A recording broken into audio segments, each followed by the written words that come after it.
ये सब चीजें आपको क्लास 11th में पढ़ने को मिलेंगी और ये बड़े बड़े एग्जाम्स में आपको देखने को मिलेंगी, चाहे वो हमारा एनडीए का एग्जाम हो, चाहे वो हमारा नीट का एग्जाम हो, चाहे वो हमारा जेई का एग्जाम हो, बड़े बड़े एग्जाम्स में इवन कोई भी एग्जाम दोगे और उसमें फिजिक्स आ रही है अगर थोड़ा सा हाई लेवल में, तो ये चीजें आपको देखने को मिलेंगी। क्या बच्चों को यहां तक सभी को समझ में आ गया?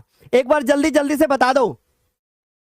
हाँ बहुत बढ़िया सर, क्लास 10th जितना डिफिकल्ट था ना, लेकिन उसमें मजा बहुत आया। तो बच्चों एक बात बता दूं ना, क्लास 11th में अगर फिजिक्स लेकर या मैथ्स लेकर के मेरे साथ पढ़ रहे हो ना, तो मजा तुम्हें बहुत आने वाला है। आगे चलेंगे अगले चैप्टर्स की तरफ। जैसे हमारे पास चैप्टर नंबर 8 है, और चैप्टर नंबर 8 हमारे पास जो है वो है ठोसों के यांत्रिक गुण।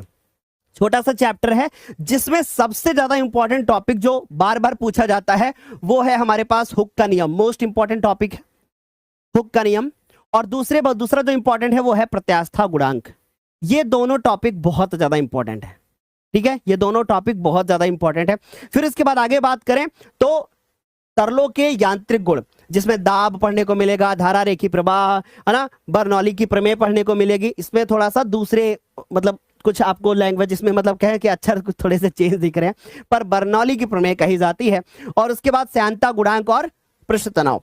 ये जो आपको ये दिख रहा है ना, श्यानता गुणांक और उसके बाद श्यानता, ये आपके लिए मोस्ट इंपॉर्टेंट टॉपिक है। इवन हमने जब मैं बीएससी में था ना, तो मैं इसके प्रैक्टिकल भी कर चुका हूं, ठीक है। इन दोनों के प्रैक्टिकल मुझे बहुत अच्छे से याद है, पृष्ठ तनाव और श्यानता गुणांक, वहां पे प्रैक्टिकल करना होता था, ठीक है। तो ये बर्नौली की प्रमेय, ये बर्नौली वाला भी हमने कर रखा है, ठीक है। तो ये चीजें आपको हाई लेवल में भी देखने को मिलेंगी। अब जैसे मान लीजिए कि आपने 10th मैंने आपने 11th और 12th बहुत अच्छे से कंप्लीट कर ली, उसके बाद अगर आप बीटेक करते हो, उसके बाद अगर आप बीएससी करते हो, बहुत ध्यान से सुनना, अगर आप बीटेक करते हो ना, फिर उसके बाद अगर आप बीएससी करते हो ना, उन सब में ये चीजें ना आपके काम आने वाली हैं, काम आने वाली है।